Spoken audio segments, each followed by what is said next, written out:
Young generation मेरे पास आती है, कहते हैं अंकल हम भी करना चाहते हैं। मैं उन्हें बिल्कुल मना करता हूँ। क्यों, किस लिए? बदन है मिट्टी का, सांसें सभी उधार हैं, घमंड सिर्फ इस बात का कि यहाँ सभी किराएदार हैं। सरकारें हम लोग चुनते इसलिए कि ये सारे काम सरकारों को करने चाहिए, कोई सी भी सरकार हो। जीवन अनूप खन्ना की नजर में क्या? आप किसी को कोई भी चीज फ्री में मत दीजिए, उससे छोटा सा काम कराइए। क्या कभी आपका वास्ता ऐसे लोगों से पड़ा है कि जिनको इरिटेशन हुई हो आपके काम से? आपको अपने अंदर कॉन्फिडेंस होना चाहिए। दुनिया क्या कहेगी कहती रहे यार। हम बताते हैं कि एक आम आदमी भी इन चीजों को कर सकता है। जीवन में एक तो निराशा बिल्कुल नहीं होनी चाहिए, मस्ती के साथ रहिए। बहुत शौक था मुझे सभी को खुश रखने का, पता तब चला जब जरूरत पड़ने पर खुद को अकेला पाया। जग में 3 चीजें बड़ी महान, जिनकी उंगली पर नाचे इंसान। आम आदमी के बस यही अरमान, रोटी, कपड़ा और मकान। मैं यहाँ पर एक चीज और इसमें ऐड करूंगा, क्योंकि अब 3 नहीं 4 की जरूरत है। इसमें दवा भी बहुत जरूरी है। लेकिन अगर आपकी जिंदगी में कोई ऐसा फरिश्ता आ जाए जो आपको केवल मात्र 5 रुपए में एक ऐसी थाली दे दे जो देसी घी की बनी हुई हो, देसी घी का खाना हो, दाल रोटी के साथ में मिठाई भी उसके अंदर में लाजवाब हो, तो फिर कहने ही क्या। जी, ये मैं हकीकत की बात कर रहा हूं। और आज इस पॉडकास्ट में द पॉइंट ऑफ व्यू में आपकी जो मुलाकात मैं करवाने जा रहा हूं, ऐसी ही शख्सियत से करवाने जा रहा हूं। हालांकि ये शख्सियत किसी पहचान की मोहताज नहीं है, लेकिन फिर भी मेरा यह फर्ज है कि आपको उनसे रूबरू करवाऊं। आज हमारे साथ इस पॉडकास्ट में मौजूद हैं अनूप खन्ना जी, जो कि 5 रुपए में दादी की रसोई चला रहे हैं। साथ ही एक ऐसी पारी उन्होंने जीवन की खेली है जिसके अंदर में ना सिर्फ वो गरीबों की मदद कर रहे हैं, कोई भी जाकर के वो 5 रुपए की थाली खा सकता है, दवा सस्ती ले सकता है, कपड़े ले सकता है। यहाँ तक कि मैंने ये सुना है कि लहंगे अगर चाहिए हों, किसी नवविवाहिता का अगर विवाह होने जा रहा है तो उसको अगर लहंगा भी चाहिए हो तो वह लहंगा भी आप इनसे ले सकते हैं। बहुत बहुत स्वागत है अनूप जी आपका। नमस्कार। बहुत सुना दादी की रसोई के बारे में, काफ़ी चर्चाओं के अंदर रही और इसको लेकर के आप भी काफ़ी चर्चा में रहे हो। एक लंबी जर्नी आपने तय की है।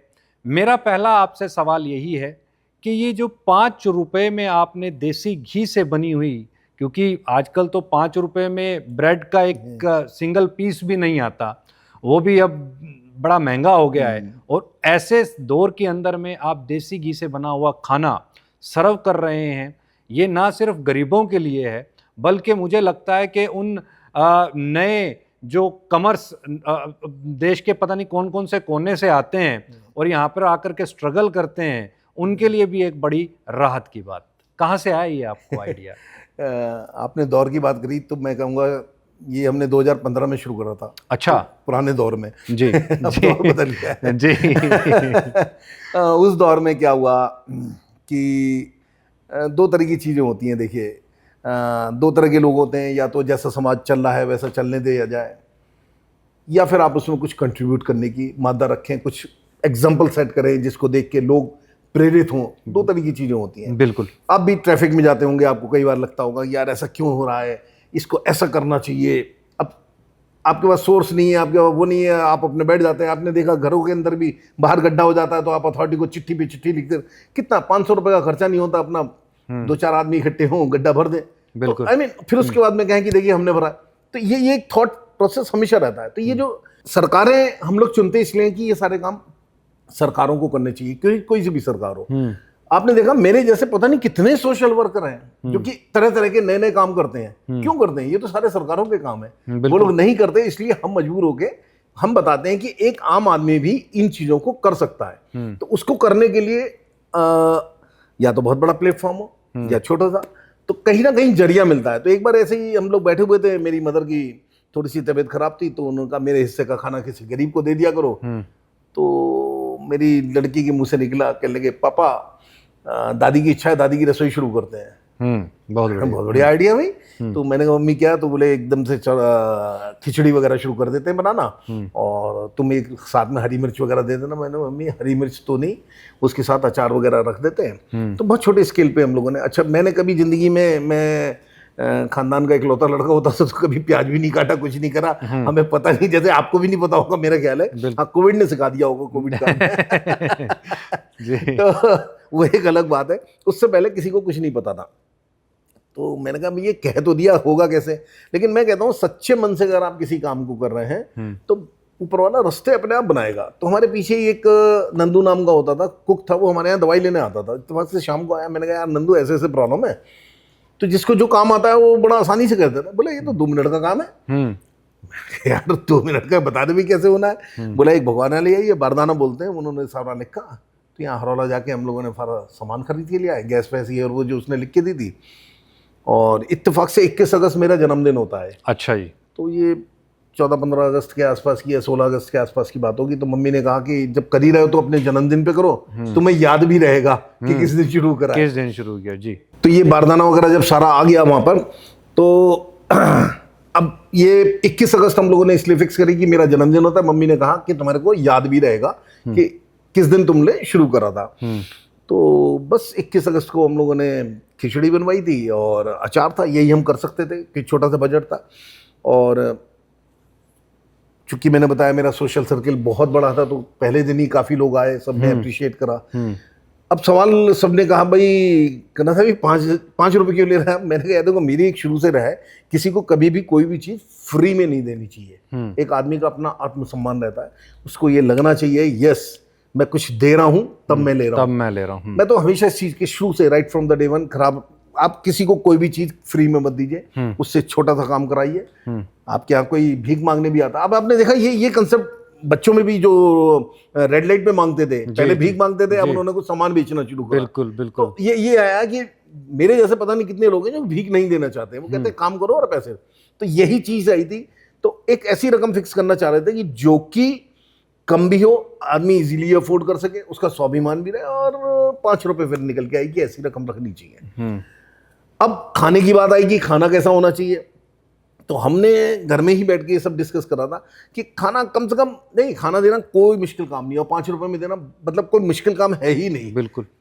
अच्छी क्वालिटी का, बढ़िया क्वालिटी का, 5 स्टार क्वालिटी का खाना देना ये बहुत मुश्किल काम है। आप रोजाना किसी को आलू पूरी तो दे नहीं सकते, बिल्कुल ठीक है। रोजाना खिचड़ी भी नहीं दे सकते हम। लेकिन जब हमने शुरुआत करा था तो हमारे दिमाग में, अब तो खैर 10 साल होने को आ रहे हैं, तो मतलब ये सारी चीजें हैं कि हम क्या क्या इसमें प्रयोग कर सकते हैं। लेकिन उस टाइम ये था यही देना शुरू कर रहे हैं, तो ये बहुत बड़ी बात है। तो जब खिचड़ी से शुरुआत करी गई तो ये धीरे धीरे नेचुरल है। और जैसे हिंदुस्तान की परिपाटी है, लोगों ने कहा अरे नौटंकी है, 2 दिन चलेगा, 4 दिन चलेगा, कहाँ चल पाएगा। तो सड़क पे ही लगाते थे अपनी दुकान के सामने, मेरा दवाइयों का व्यवसाय है, तो उसी के ठीक सामने अपने लेके लगा देते थे। तो धीरे धीरे लोगों ने देखा यार ये हफ्ता भी हो गया, 10 दिन भी हो गए, 15 दिन भी हो गए, अब ये तो चलता ही जा रहा है मामला।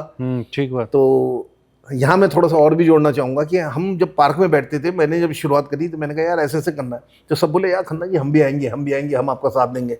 तो पहले दिन तो सब आए, दूसरे दिन मैंने कहा मनचंदा साहब आप कहाँ, सॉरी हाँ आप उदाहरण ले सकते हैं, उदाहरण किसी का नाम नहीं ले रहा आपको। हाँ बिल्कुल बिल्कुल उदाहरण ले सकते हो जी, कोई बात आप बुरा नहीं मानेंगे इसलिए। तो मनचंदा साहब बोले क्या लगे साहब मैं मेरी सेल्टेक्स की डेट है।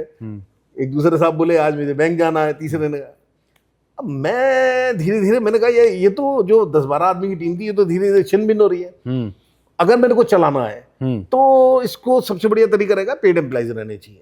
तो फिर तीसरे चौथे दिन ही सबके आगे हाथ जोड़े गए और सबसे कहा कि भाई अब हम पेड एम्प्लॉइज रख के इस काम को करना चाह रहे हैं, सो दैट ये काम तो चले कम से कम। राइट। तो ये मेरे जीवन का बहुत बड़ा डिसीजन था और बहुत अच्छा डिसीजन रहा। और उस बहाने अब उससे क्या फायदे हुए कि मैं उन्हें डिक्टेट कर सकता था। आप आते अगर आप मेरे साथ हैं, कोलीग हैं, तो मैं आपको डिक्टेट नहीं कर सकते। बिल्कुल। और डिक्टेट करने का मतलब ये रहता है कि भाई प्लेट यहाँ पे ऐसे क्यों रखी, या वहां पे मैंने डिसिप्लिन बनाया। अब सवाल इस चीज से रहा कि जैसे मैंने बताया मैं सोशल सर्विस में पहले भी काफी इधर उधर रहा था। तो एक बार हम वैसे ट्रैफिक कंट्रोल कर रहे थे, तो एक बंदे ने, गाँव के ही थे वो, तो कहने लगे इधर आ भाई, तू कहीं का दरोगा लग रहा क्या, तेरे को पावर क्या है, तू किस हक से कह रहा है कि मुझे ऐसा करना चाहिए। मैं रियली मेरे को लगा कि यार ये जो हम जो सारे काम कर रहे हैं पावर तो कुछ है नहीं हमारे पास, हम क्यों कर रहे हैं और किस हक से कर रहे हैं। तो ये बात दिल में खटकती रही कि कुछ ना कुछ हमें जिंदगी में मौका आएगा तो कुछ ना कुछ ऐसा करेंगे कि इस चीज का बदलाव कैसे लाया जाए। तो जब ये 5 रुपए का खाने के हुआ तो लोग बहुत ज्यादा, भाई सस्ता खाना था, ये अच्छा खाना था, धीरे धीरे माउथ पब्लिसिटी होती है, लोग, हमने 200-250 आदमी से शुरू करा था, 500, 600, 700 तक गए। अच्छा। तो अभी भी 400-500 आदमी डेली खाना खाता है, वो एक अलग चीज है। तो अब मुझे लगा कि अब मैं इस पोजीशन में आ गया हूं कि दरोगा बन सकता हूं अपने आगे। अच्छा, ठीक है। तो अब मुझे वो सिविक सेंस जो छूट गए थे वो देने चाहिए। जैसे मेरी दवाई की दुकान है, वहां मैंने कहा कि थैला नहीं दूंगा मैं, पॉलिथीन बिल्कुल तो मतलब ही नहीं है, कागज का भी नहीं दूंगा। बहुत लोग गुस्सा करे। अब फिर से मनचंदा साहब आए हमारी दुकान पे, कहने लगे भाई ऐसी पहली दुकान है कि साहब क्यों नहीं दे रहे आप। तो भाई मैं नहीं दे रहा क्योंकि आपको कपड़े का थैला घर से लाना चाहिए। मेरे दादाजी लाते थे, मेरे पिताजी लाते थे, मेरी जनरेशन ने बिगाड़ा, मैं ही सुधारूंगा। ठीक है।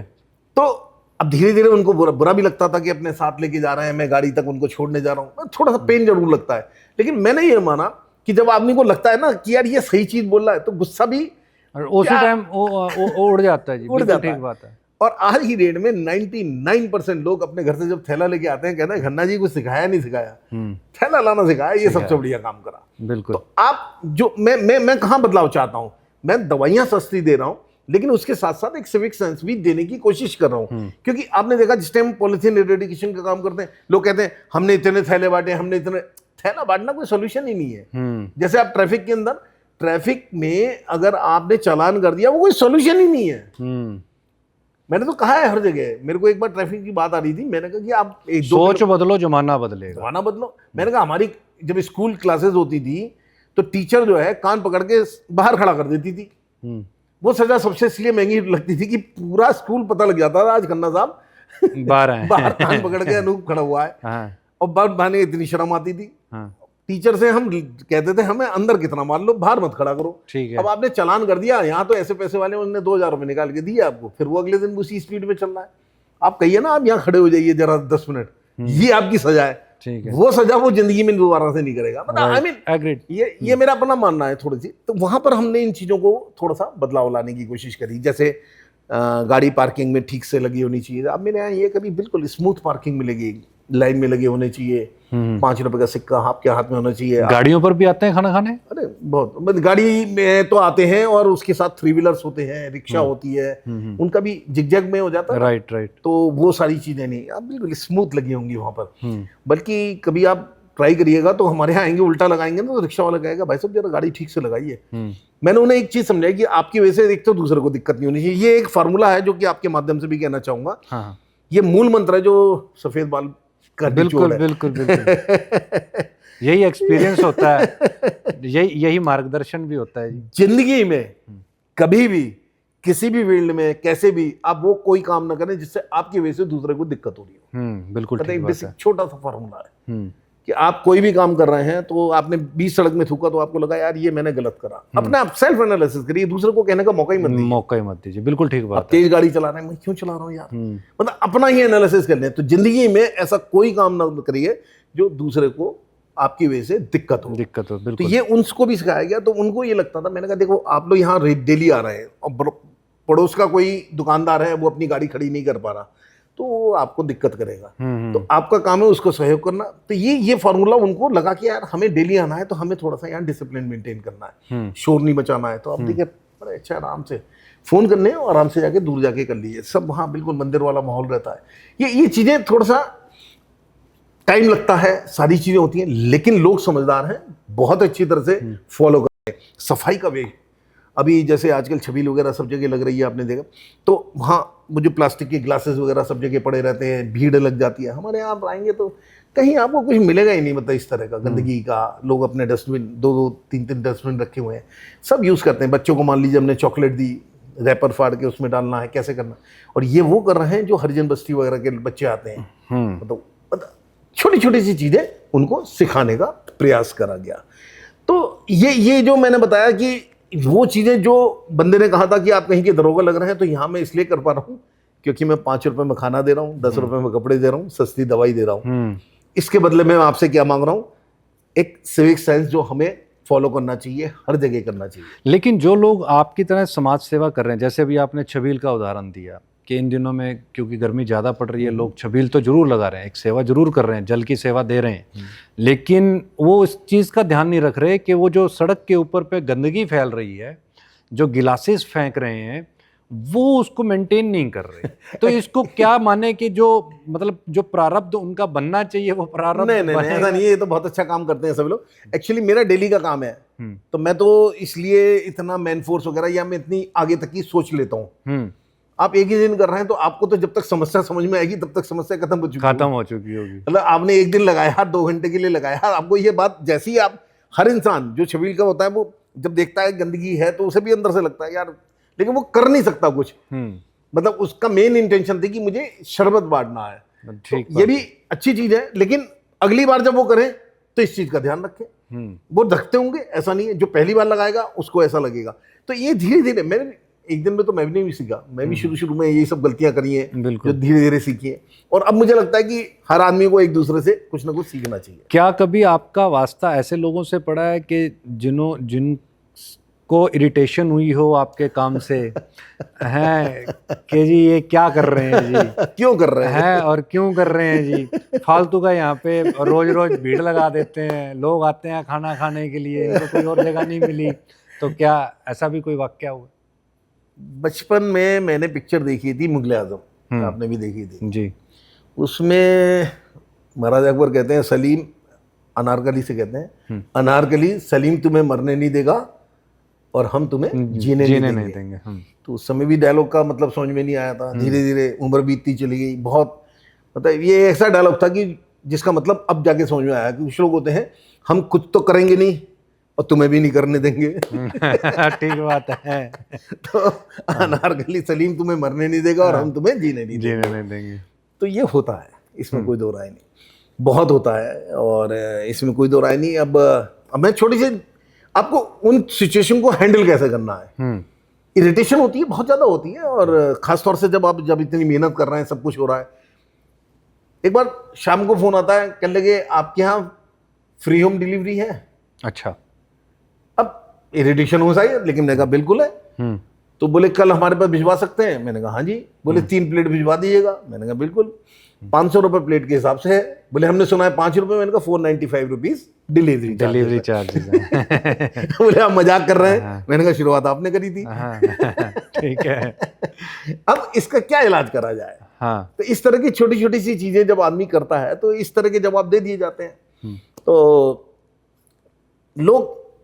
कुछ लोग जैसे मैंने बताया शुरू में ही कहा था कि साहब ये नौटंकी है, कब तक करेगा, क्यों करेगा, कैसे करेगा। एक सवाल तो अभी कैसे मैनेज कैसे होता है अभी? कितना आपका डेली का एक्सपेंडिचर हो जाता है और उसको कैसे मैनेज करते हैं? वो जो हमारा 5 रुपये जिसमें डालते हैं वो एक डब्बा है, ओपन है, उसका मुंह ऊपर रख रहा है। गीता में भी लिखा है अपने कर्म पे ध्यान दो, इन चीजों पर ध्यान मत। वो डब्बा कैसे भरता है ना, अब कभी भी कोई भी इस तरह का काम करके देख लिया, वो कैसे भरेगा आपको पता ही नहीं लगेगा।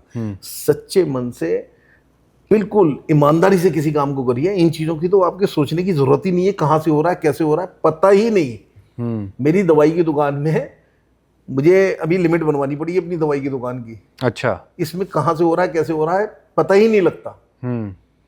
क्यों? क्योंकि ये एक अलग ही चीज है। आप सच्चे मन से काम करना शुरू कर दीजिए। और मैंने कभी हिसाब भी नहीं रखा ईमानदारी से। आज मनचंदा साहब को बताऊं कि मैं दाल चावल अचार या दाल और चावल ये मैं आज भी अपनी तरफ से ही देना पसंद करता हूँ। आज भी। ठीक है। जितनी और आइटम जुड़ रही हैं, अब आप आए, एक दिन आए, कल को शायद दोबारा से डोनेशन ना आए, तो मैं तो बैक टू पेविलियन, मतलब मैं तो जो दे सकता हूँ वही देना चाहिए ना। अब रोटी, अब मैं जब शुरुआत करी थी तो मैंने बताया उस टाइम महीना 15 दिन 20 दिन, अच्छा उस समय 36 रुपए किलो दाल होती थी।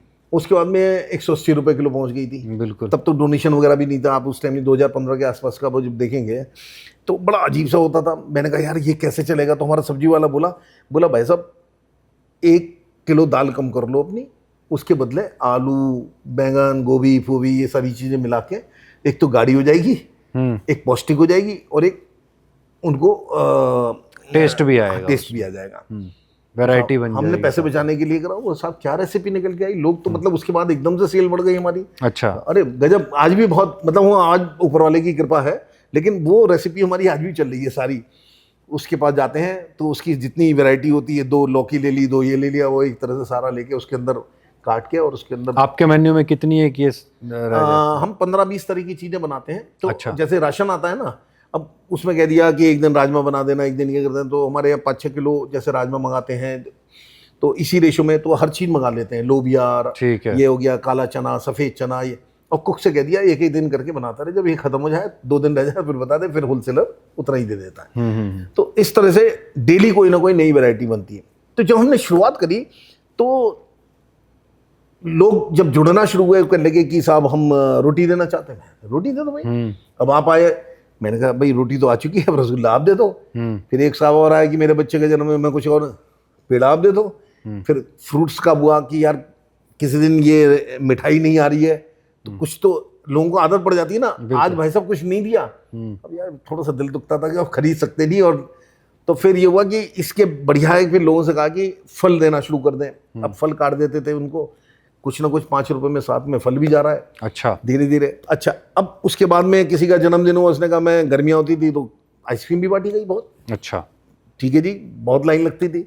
उसके बाद में ये हुआ, धीरे धीरे लोगों ने कहा कि हम चॉकलेट्स वगैरह, सर्दियों के अंदर ये चॉकलेट टॉफीज़ वगैरह पैकेट्स दे जाते थे, तो जितने बच्चे आते थे तो वो इस लालच में आते थे कि 5 रुपए में खाना भी मिल रहा है, सब्जी मिल रहा है, चॉकलेट भी मिल रहा है, जैसे हम चूरन चटनी नहीं खाते, बिल्कुल बिल्कुल वाला माल। अब चॉकलेट्स भी शुरू हो गई, बिस्किट शुरू हो गए। अब देखा लोगों ने, मैंने कहा चॉकलेट तो आ चुकी है, अब आप आए, अपने मेरे बच्चे का जन्मदिन है, आप बिस्कुट दे जाओ।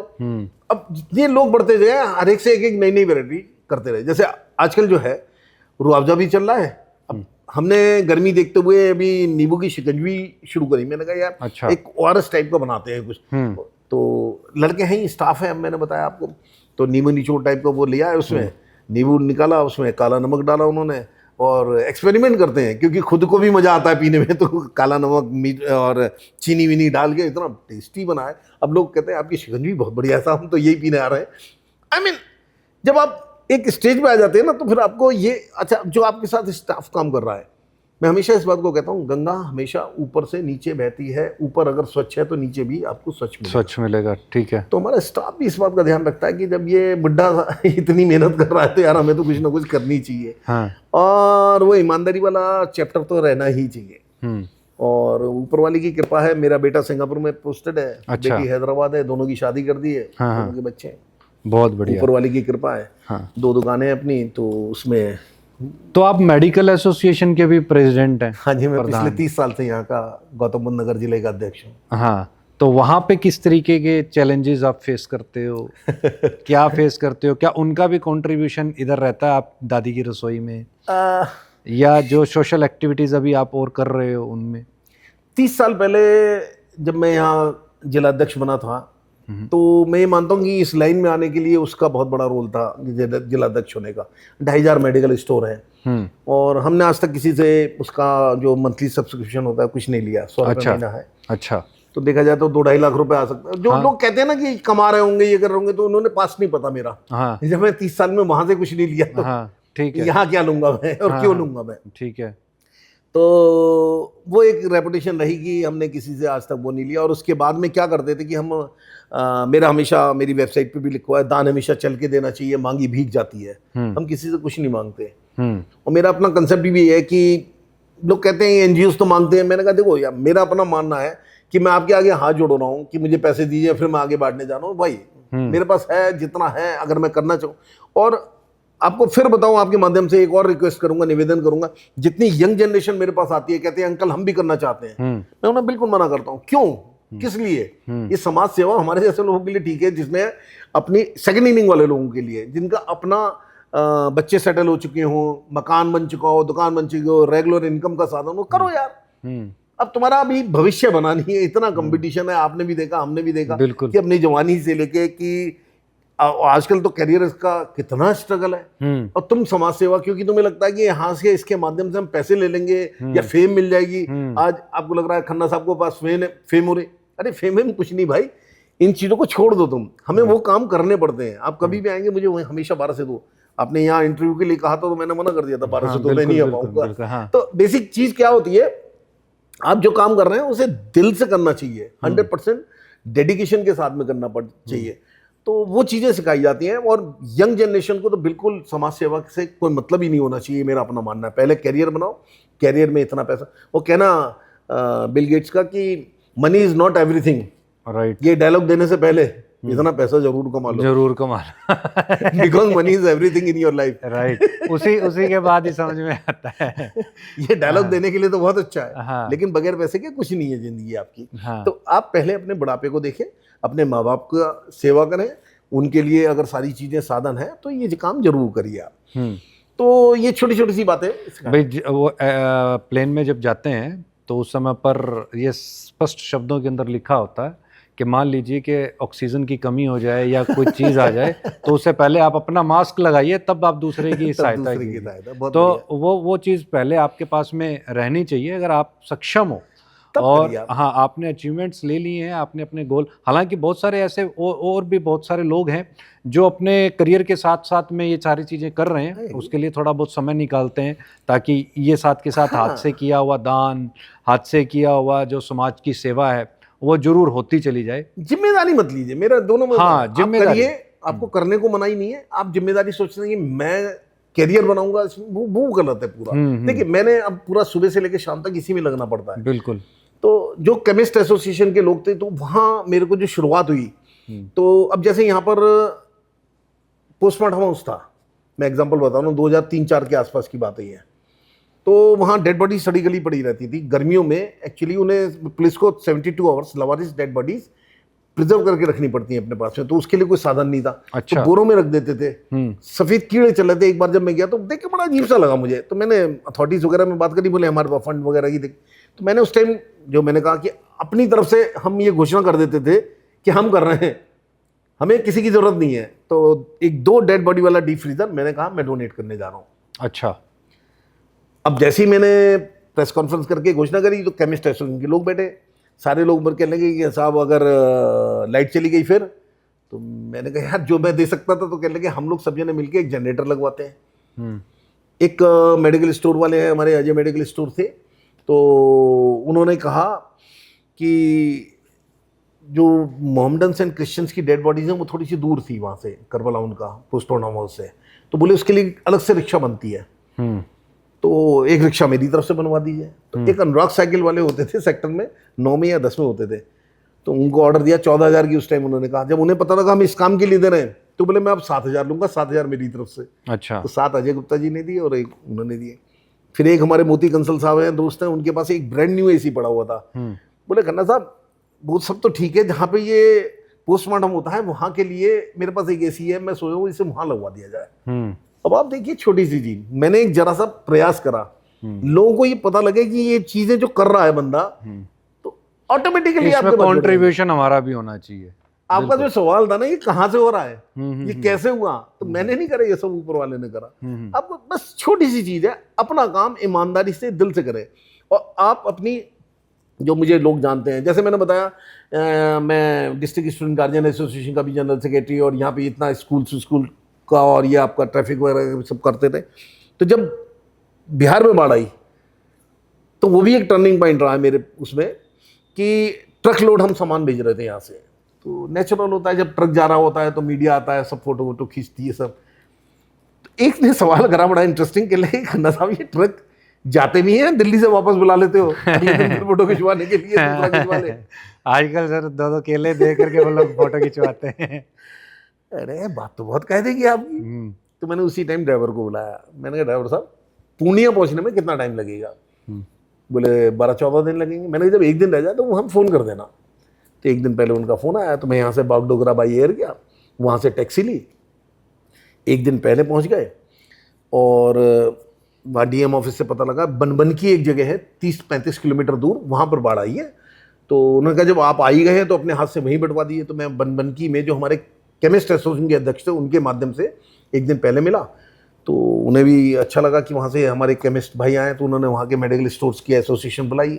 अगले दिन बाकायदा बाजार बंद रहा, बहुत अच्छी चीज़ थी वहाँ के लिए। सब लोगों ने, अच्छा देखिए किस्मत की बात है कि अगर आप ट्रक लेके जा रहे हैं, जाएंगे कहाँ, बांटेंगे कैसे, सोचना आसान था। लेकिन हमारे केमिस्ट भाइयों ने वहाँ पे बनबन की जगह पे, तो उन्होंने एक ने मकान खाली कर अपना गोडाउन वगैरह बनाया, ट्रक आया तो हमने उसकी वीडियोग्राफी कराई प्रोफेशनल फोटोग्राफर से। उस टाइम ये मोबाइल का ज़माना नहीं था जिसमें हम वीडियो बना लेते थे।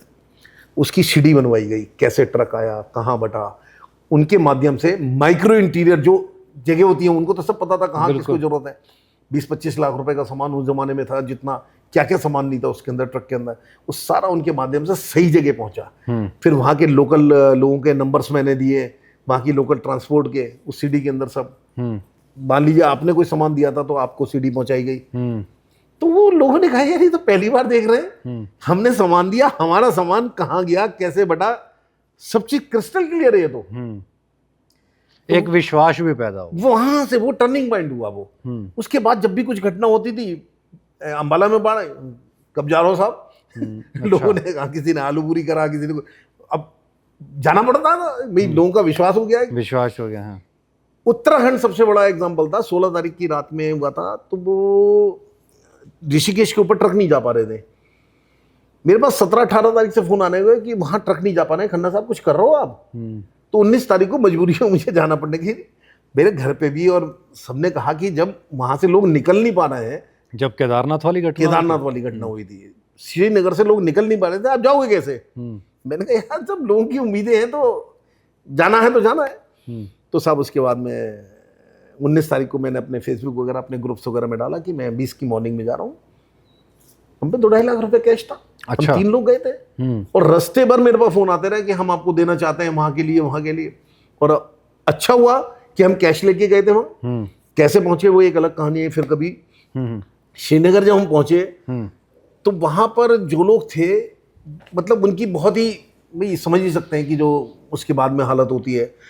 एक स्कूल के अंदर उनको रखा गया था, तो वहाँ पे हमने उनसे, डीएम साहब थे और फूड इंस्पेक्टर साहब वगैरह थे, बहुत अच्छे, उन लोगों का प्रशासन का सहयोग बहुत अच्छा था। तो उनकी लिस्ट बनवाई गई कि इनको, हमें तो कैश था, हमने सारा सामान उनकी मर्जी का, जैसे ब्रश वगैरह थे, पेस्ट थे, अचार थे, बच्चों के लिए कुछ था, डायपर्स थे बच्चों के, छोटे बच्चे, जो कहोगे, क्योंकि हम तो कैश लेके गए, भाई आपकी जरूरत का था। अगर हम यहाँ से बेचते हैं, हमें पता ही नहीं क्या जरूरत है, क्या जरूरत है वहाँ पे। तो ये मुझे वहां जाके पता लगा कि हमारे पास चीज थी, प्रशासन था, लोग थे, उनकी लिस्ट बनवाई गई और उस हिसाब से उनको सामान दिया गया। और एक तो क्या उस समय पर वो सामान वहाँ पे अवेलेबल हो गया था? नहीं, वहां तो दुकानें तो थी ना श्रीनगर में। अच्छा, वो तो अब बाहर का आदमी आ ही नहीं पा रहा। ठीक है। तो उन लोगों को जब पता लगा, अब मैं वही एग्जांपल बताऊं, हमने जब बिस्लरी की उनके लिए हमने कहा हम पेटी देना चाह रहे हैं, क्योंकि जो वो थे वो अच्छे खासे, वहाँ 1-1 करोड़ के मकान थे उनके उस जगह पे। तो सोची वो किस हालत में हो गए थे, तो मतलब वो आरो वाटर ही पीते होंगे अपने टाइम में। बिल्कुल। तो हमने 25 पेटी का उनको एक दुकान से जब दिया, तो उसने 5 पेटी अपनी तरफ से निकाली। ये इंस्टेंस मुझे आज भी याद है। अच्छा। बोला आप इतनी दूर से आगे 25 देना है, मेरा भी तो कुछ फर्ज बनता है। तो उसने 5 पेटी अपनी तरफ से रखवाई थी। इसी तरह से वहाँ, और आप विश्वास नहीं करेंगे, जिस दुकान से हम लोगों ने वहाँ पे जो सामान लिया, ये पेस्ट वेस्ट, ये पूरी लिस्ट बनवाई थी, दिल्ली से सस्ते रेट दिए थे उन्होंने। अच्छा। मतलब मैं, अच्छा हुआ कि हम यहाँ से सामान लेके जो ढोके ले जाते थे, कार्टेज, ट्रांसपोर्ट भी लगती, वो सब वहाँ के लोगों ने इतना कोऑपरेट करा। तो ये जब आप पर्सनली इन चीजों को करते हैं ना, तो वो एक अलग ही मजा होता है। अब जैसे कोरोना काल हुआ था, 21 तारीख को शुरू हुआ, और ये सारा, जैसे मैं केमिस्ट्री का अध्यक्ष था, तो पूरे जिले के लोगों के पास बनवाने थे। तो डीएम साहब सबके साथ मिलके, तो उनके पासेस का हमने कहा जिसके पास ड्रग लाइसेंस है वो अपनी गाड़ी में लगा लेगा, और बाकी केमिस्ट का एक स्टिकर दे देंगे हम अपने ऑनलाइन, ठीक है, वो लगा लेगा। सबके पास बन गए। तो वरना 2,500 आमदनी के पास बनवाना, दुकानें अपने आप में 1,000 अपने आप, लेकिन बहुत कैसे करा जाए, लेकिन हुआ। तो ये काम करवाया। उसके बाद में ये हुआ कि हमारा जो राशन पड़ा है उसका क्या होगा। मैंने अपनी दुकान के लड़के बुलाए सारे, मैंने कहा भाई ऐसा करो, 3-3.5 किलो दाल, 3-3.5 किलो आटा, आधा किलो दाल, आधा किलो चावल, इसके पैकेट्स बनाने शुरू करते हैं। ये जितना है, वरना ही तो कीड़े खा जाएंगे। बिल्कुल। तो 100-150 पैकेट बने, बांटने निकल गए। फेसबुक वगैरह पे जो हमारे ग्रुप्स वगैरह में जाता है, लोगों ने कहा, फिर भेजना शुरू कर, किसी ने 5 बोरी आटा, किसी, आप विश्वास नहीं करेंगे, पूरा कोरोना काल हमें ये बांटते रहे। अरे बहुत बढ़िया। अब लोगों ने मेरे को ग्रुप्स में, और उसमें मेरा फेसबुक पेज है दादी की रसोई बाय अनूप खन्ना, आप उसमें देखेंगे तो उसमें सारी चीज़ें मिलेंगी आपको। अब लोगों ने शुरू करा कि मोदी जी ने कहा है भाई 65 साल के ऊपर लोग नहीं निकलने चाहिए, हाँ। तब मैं 65 का नहीं हुआ था। अच्छा। मैं अभी मेरे 2 साल बाकी है। अच्छा, मतलब आप 65 के हो चुके हो। तो मजाक की बात थी। जी। मैंने कहा कि जो होना है वो होना है। तो ये वो समय था जब लोग अपने घर से बाहर निकल नहीं पा रहे थे, लेकिन मेडिकल स्टोर का दवाइयाँ भी देनी है, प्रेसिडेंट भी हूँ, और राजा ही अंदर छुप के बैठ जाएगा तो फिर कैसे चलेगा? कैसे चलेगी कहानी? तो भगवान भरोसे और ऊपर वाले ने साथ दिया। तो वही मैं हमेशा इस बात को मानता हूँ कि सच्चे मन से आप कुछ काम कर रहे हैं, तो जो आपका सवाल था कि ये कैसे होता है, ये मैं कभी नहीं सोचता। कर्म करे जाओ, फल की चिंता बिल्कुल मत करो। सच्चे मन से अगर किसी काम को कर रहे हो तो अपने आप रास्ते मिलते हैं, अपने आप वो मैजिक होता चला जाता है सब कुछ।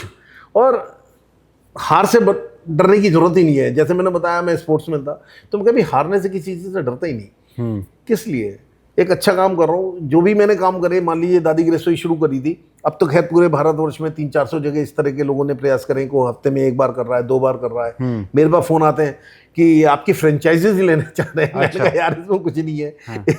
एक कुक पकड़ो, रॉकेट साइंस तो है नहीं, एक कुक पकड़िए, खाना बनवाइए, बांट दीजिए। मैं आपके माध्यम से भी कह रहा हूँ, सबसे कहता हूँ।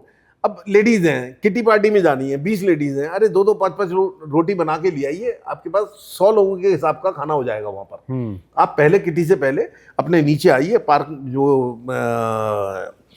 आपका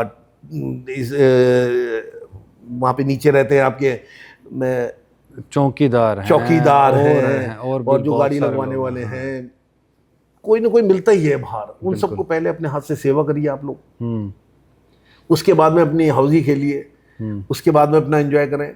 या आप अपने घर में 4 आदमी 5 आदमी का, आपके पास वेंडर्स बहुत आते हैं, आपके पास अखबार वाला आता है, दूध वाला आता है, चौकीदार आपके मोहल्ले के बहुत रहते हैं, उन सबको देना शुरू कर दीजिए रोज का 5 आदमी को खाना। किसने कहा 500 आदमी को खाना? आपके दिल के अंदर ये भावना होनी चाहिए, मुझे कुछ करना है।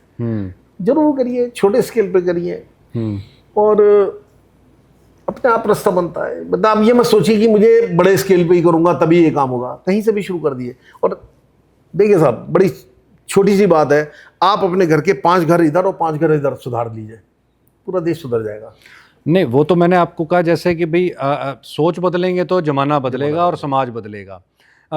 देखिए, आज अगर युवा पीढ़ी को अगर हम देखते हैं, ठीक है, आपने एक उदाहरण दिया भाई, उसका मन किया कि भाई मुझे समाज सेवा करनी है, लेकिन युवा पीढ़ी का एक और हम रूप देखते हैं, नशे की गर्त में भी जा रहा है। ठीक है जी, नशे के साथ साथ में हम उसको देख रहे हैं कि गलत रास्ते पे तो वो है ही है, इसके साथ साथ डिप्रेशन में भी वो आ रहा है।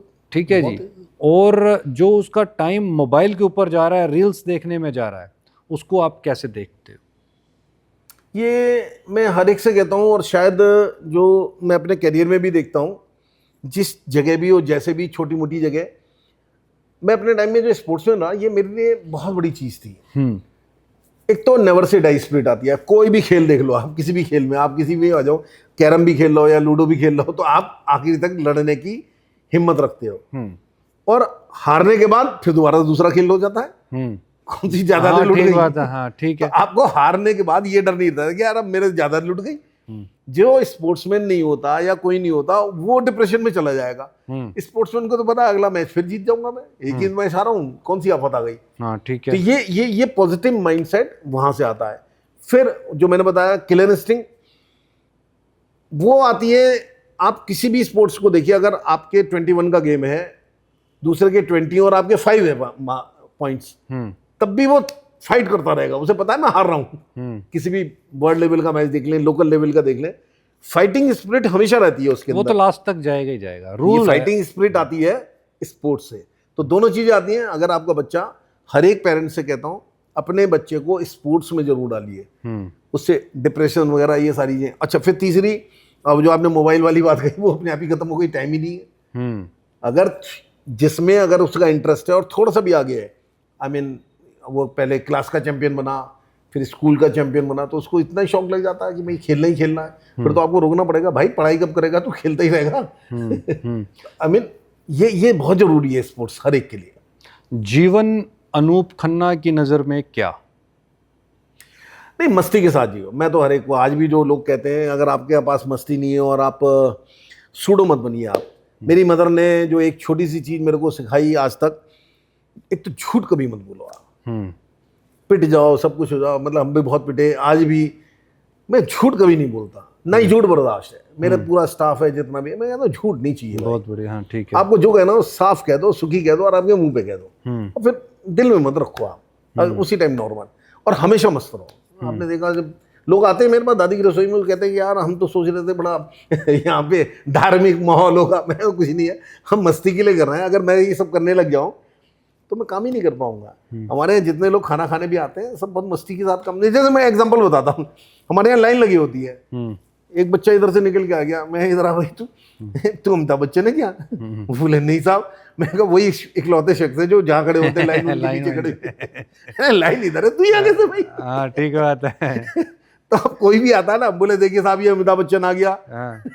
आई मीन वहाँ माहौल आप खिला भी रहे हैं तो आपको थोड़ा सा, और 2-2.5 घंटे आप क्या करेंगे? ठीक बात है। यही सब करते रहेंगे तो नहीं, मस्ती के साथ में रहो। जो लोग आ रहे हैं वो परिवार हो चुका है। अब जैसे बताया, मेरा बेटा सिंगापुर वगैरह रहता है और बेटी हैदराबाद है, तो साल में 2-3 बार ही मिलने जाते हैं। बाकी तो यही परिवार है ना अपना, यही है, इन्हीं से मन लगता है, इन्हीं की दुख दर्द, इन्हीं का सुख। और जब वहाँ जाते हैं तो इनकी सबकी बहुत याद आती है। तो कई बार सिंगापुर में मैं बेटे से कहता हूँ, मैंने कहा मेरा मन नहीं लग रहा है यार, मेरी टिकट कटा दे। वो पापा, मैंने कहा यार फिर एक काम करो, एक भगोना खिचड़ी का बना दो, मैं नीचे बैठ के बांट दूँ। तो वहाँ भी जाकर के कभी किया? अरे नहीं सर, वो बच्चे कहते हैं पापा यहाँ बहुत स्ट्रिक्ट है और यहाँ लेगा कौन आपसे। हाँ, तो वहाँ बांट भी नहीं सकते? बांट भी नहीं सकते। लेकिन कभी सोचा भी नहीं, मजाक की घर की बात होती थी। मैं कहा दे दो तो मेरा मन लगेगा, क्योंकि आपका रूटीन ऐसा बन जाता है।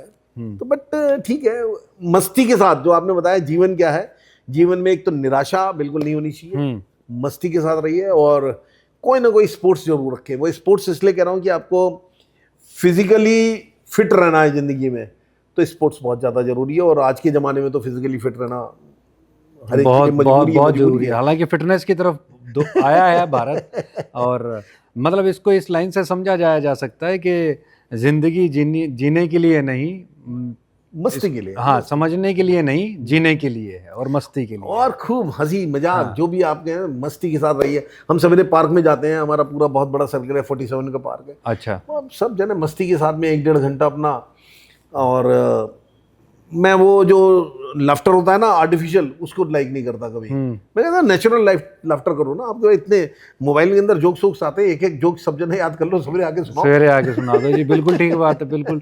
कोई शेरो शायरी का भी शौक रखते हैं साथ में? नहीं, वो बड़ा मुश्किल काम लगता है। अच्छा। तो रोमांटिक होना चाहिए, उसके लिए मैं कभी नहीं रहा। तो आप बाय नेचर, मतलब क्योंकि पंजाबी ब्लड है, ठीक है जी, तो वो क्या ये माने कि भाई वो जिद्दीपना उसी पंजाबी ब्लड की वजह से ज्यादा आया है?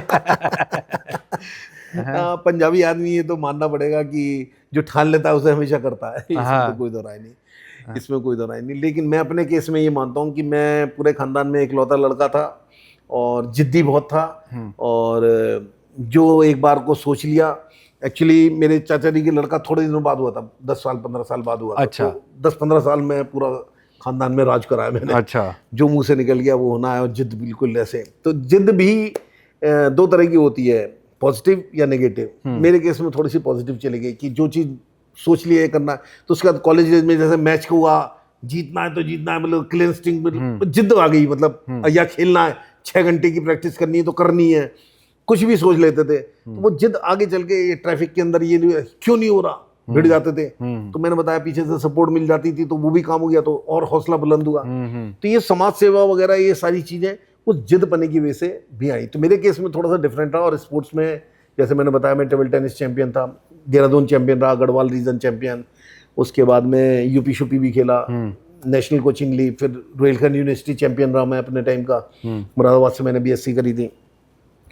तो ये चीज़ें कैरियर में आपके धीरे धीरे ब्लड के अंदर आ जाती हैं कि आपके अंदर किलर इंस्टिंक्ट आ जाती है कि मुझे करना है, और वो जिद्दपना जो है वो आज भी बरकरार है। सेवा करते हुए अधिकारियों से, सरकार से कभी भिड़ना हुआ है? हाँ, ये शुरू में तो बहुत होता था कि जब हम लगाते थे तो कि ये यहाँ कैसे लगा लिया, क्या करा, फलाना करा। लेकिन जब उन्हें पता लगता था ये 5 रुपये वाला है, ये तो आते थे पेट्रोलिंग के लिए, तो फिर उन्हें कहता था नहीं आपसे नहीं है। अच्छा। मैंने कहा अगर कुछ है तो बता दो भाई। हाँ। बोले नहीं नहीं नहीं नहीं आप लगाते रहिए। उन्हें पता लगा यार ये आदमी, और फिर पास्ट भी पता लग जाता है, केमिस्ट उनके अध्यक्ष थे, ये थे, सभी ने सहयोग करा।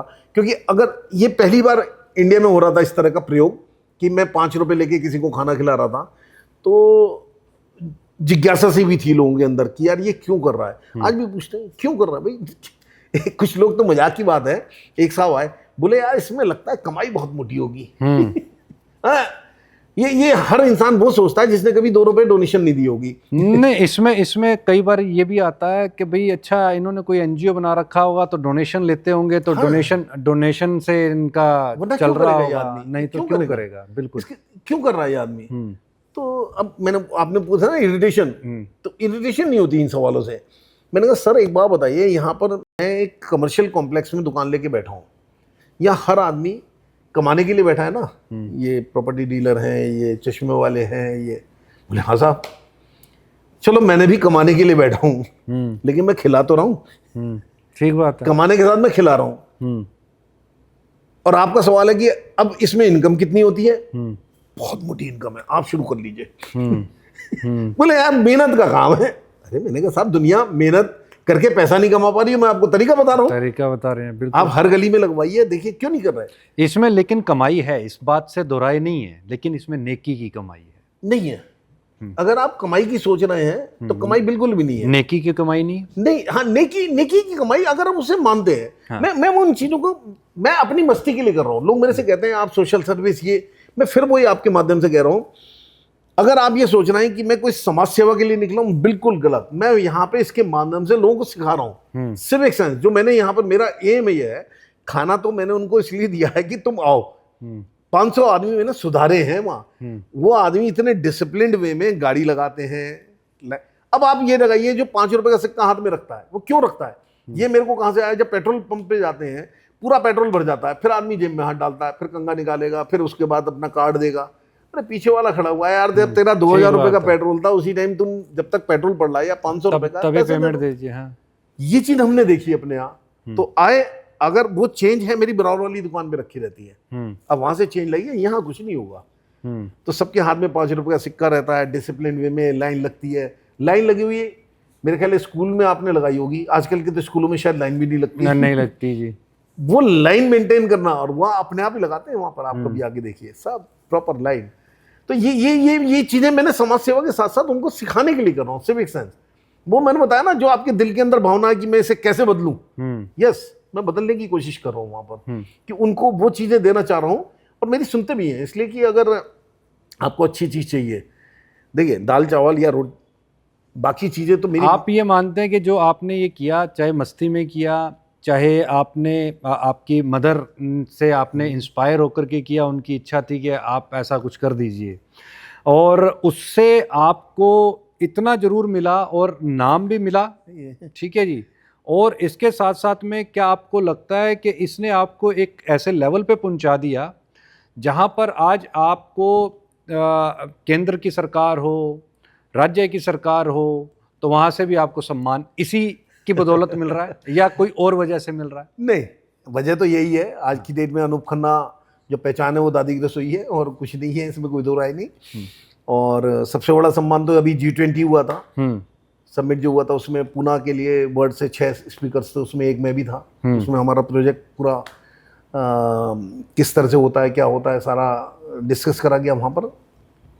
क्योंकि मैंने सुना है कि आपको फूड सिक्योरिटी पर बोलने के लिए बुलाया गया। बिल्कुल सही बात। फूड सिक्योरिटी का आपका पिछला तो कोई एक्सपीरियंस था नहीं, लेकिन फूड सिक्योरिटी का यहाँ पर जब आपको बुलाया गया तो वो क्या एहसास था? और G20 में पहली बार फूड सिक्योरिटी, क्योंकि जो कमाई की जो बात आई, देखिए 2 तरह की कमाई है। कमाई है आपने पैसा कमाना है, और दूसरी कमाई है जिसकी मैंने अभी बात की कि नेकी की कमाई है और प्रारब्ध की कमाई है। तो जो वो प्रारब्ध की कमाई थी आपकी, चाहे आपने वो पैसा नहीं लिया बल्कि जेब से लगाए, लेकिन उस प्रारब्ध की कमाई ने आपको G20 की समिट के बीच के अंदर में एज अ स्पीकर पहुंचाया, विश्व को मतलब लीड करने का एक मौका दिया। 20 कंट्रीज में आपका मैसेज जा रहा है, इंडिया का जा रहा है जी। अब वहां पे भी देखिए प्रॉब्लम एक्चुअली जब आप अपने हाथ से कोई काम करते हैं ना, तो ये जिंदगी में बहुत कुछ सिखाता है। आज भी कभी सेमिनार्स वगैरह होते हैं तो फूड सिक्योरिटी में पूरी दुनिया में भुखमरी के ऊपर क्या हो रहा है, कैसे हो रहा है, इसके ऊपर डिस्कशन है। तो 90% वहाँ पे डिस्कशन का पॉइंट ये था कि इस कंट्री में इतने मर गए, इसमें ये, वहाँ फूड की ये रहा, ये रहा। मेरा अपना सिंपल सा कहना होता है, सर मैं आपका भी जो कुछ भी है, मैं अगर 1000 रोटी आपको रोजाना की दे दूँ और आपसे बांटने के लिए कहूँ, शायद आप बांट नहीं पाएंगे।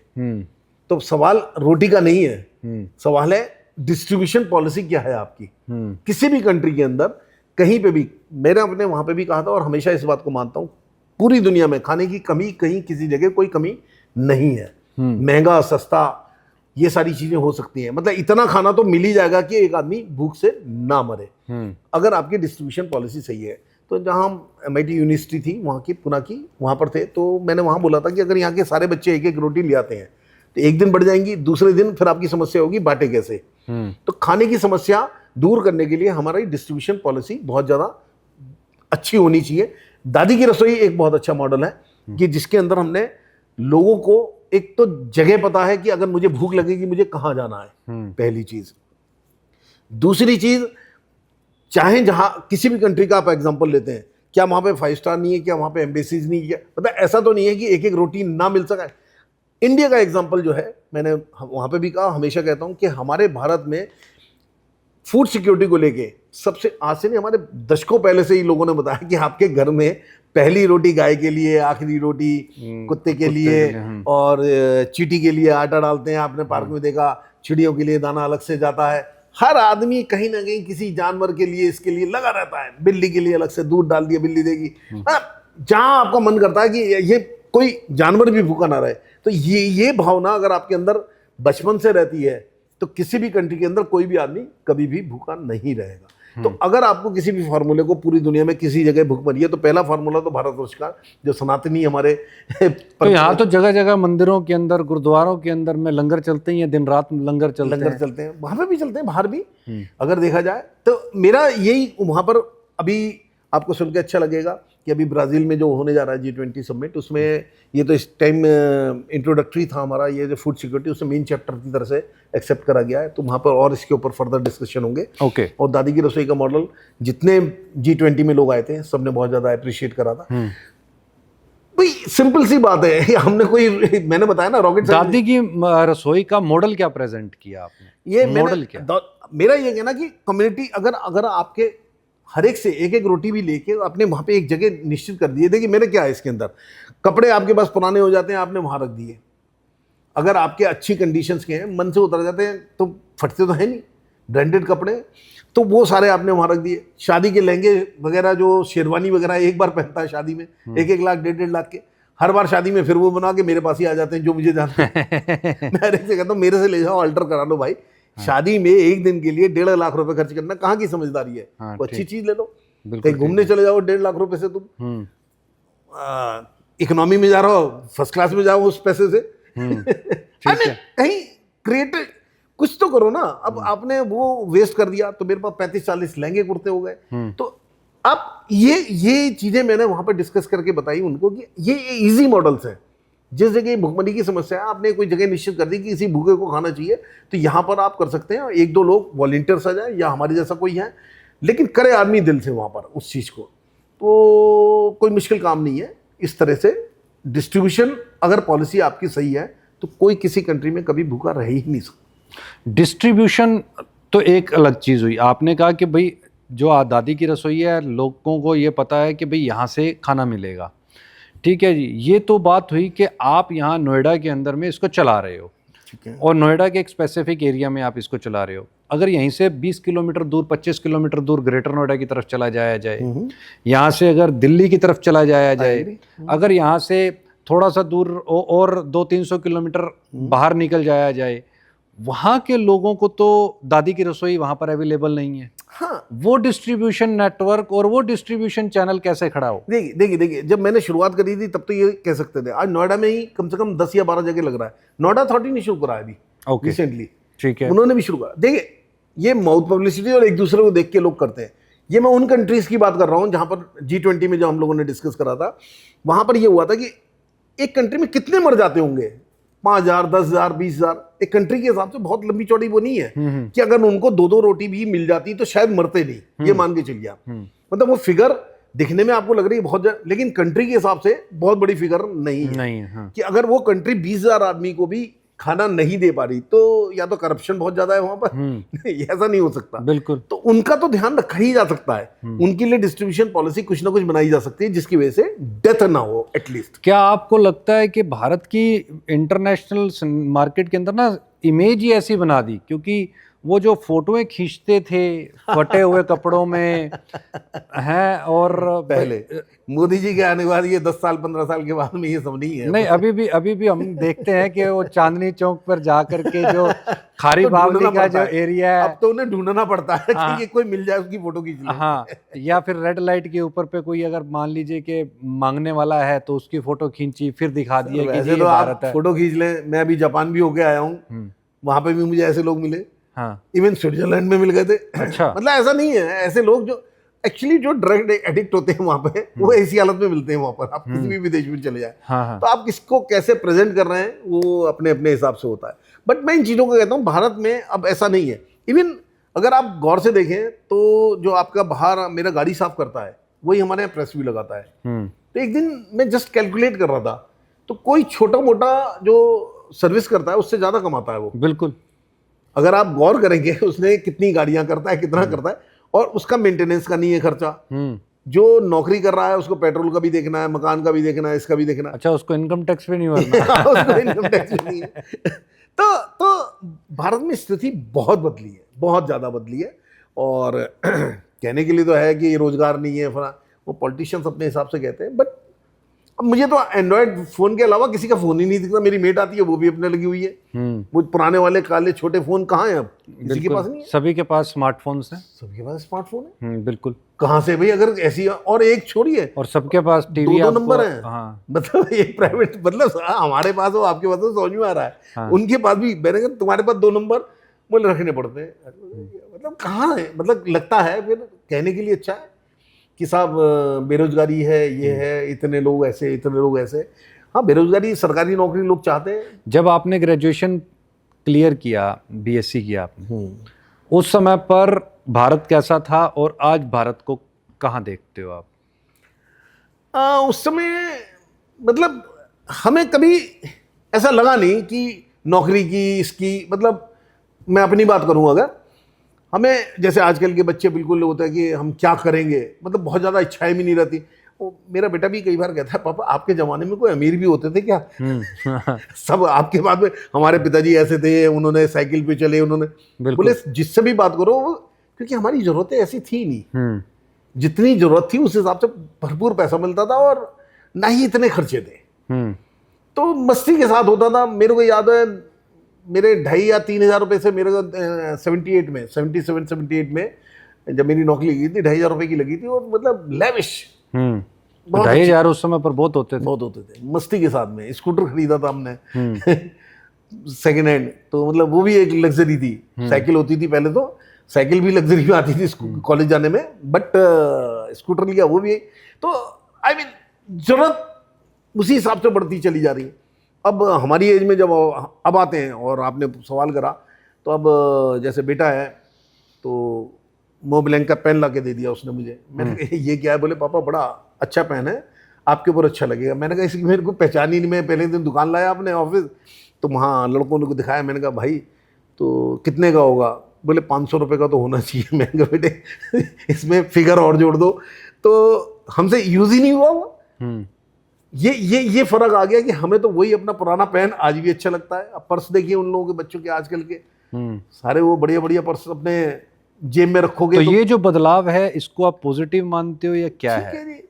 अब वेस्टेज ऑफ, मैं बेटा अपना पर्स हाथ में रखता है। मैंने कहा जेब में क्यों नहीं रखते? बोले पापा ये पर्स जेब में रखने से खराब हो जाते हैं। मैंने कहा हमारे यहाँ पिक्चर आई थी पाकीजा, उसमें एक डायलॉग था, इन्हें पैर आपके बड़े खूबसूरत हैं, इन्हें जमीन पे रखना खराब हो जाएंगे। मैंने कहा तेरा पर्स है या पाकीजा के पैर है भाई।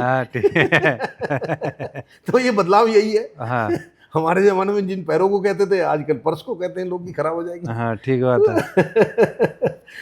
मस्ती है। जब आदमी के पास जरूरत से ज्यादा पैसा आता है तो घड़ियां, अब घड़ी में लाइक ही नहीं करता, टाइम देखना, इससे टाइम पता लग जाता है। लेकिन 5-5 लाख की और 10-10 लाख की घड़ियां आप कहाँ खर्च करोगे, ये भी तो है ना। अब छोटी गाड़ी हमें पसंद है, अब आपको लंबी गाड़ी दे दी जाए और यहाँ पे पार्किंग आपके बाहर और कहीं उसी में ढूंढता रहे आदमी, तो मैं तो कहता हूँ छोटी गाड़ी हो जाए। सबसे बढ़िया ऑल्टो थी हमारे टाइप की, कहीं लगा दो कहीं। अच्छा, मिडिल क्लास फैमिली के साथ एक दिक्कत आती है। मिडिल क्लास फैमिली के साथ कोरोना के अंदर भी ये बहुत बड़ी दिक्कत आई, क्योंकि मिडिल क्लास जो फैमिलीज़ हैं, भी आप और हम सभी एक मिडिल क्लास फैमिलीज़ हैं लगभग।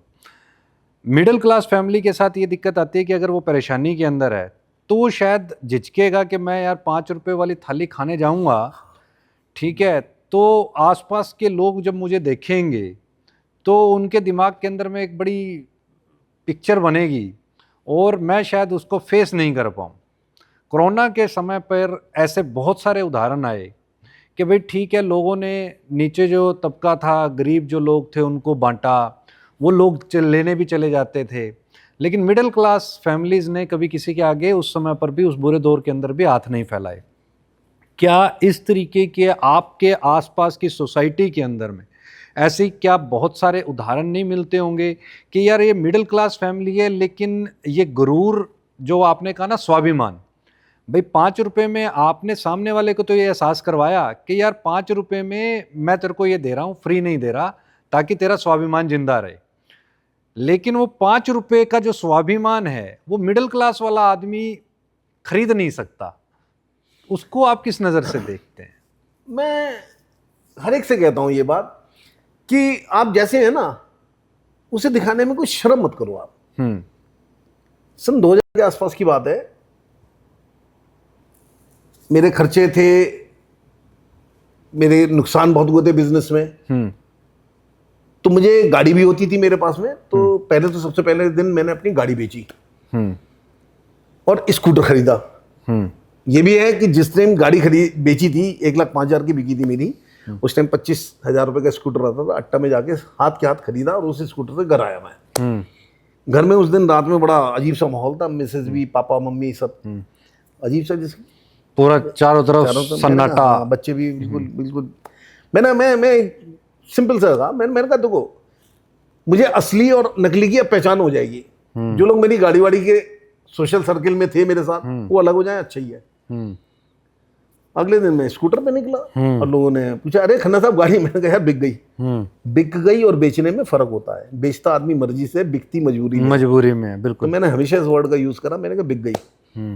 उसके बाद में फिर मुझे को रियलाइज करा, मैंने कहा कि अब बिजनेस करना एक बहुत कहीं था, तो मैंने अपना मकान बेचा। फिर एक हॉस्पिटल के अंदर शॉप ली 24 घंटे की। 24 घंटे मेहनत करी, रात में जमीन पे सोते थे, सवेरे मेरे पिताजी आते थे, वो अपनी दुकान संभालते थे, फिर मैं अपने 1.5 या 2 साल मेहनत करी होगी।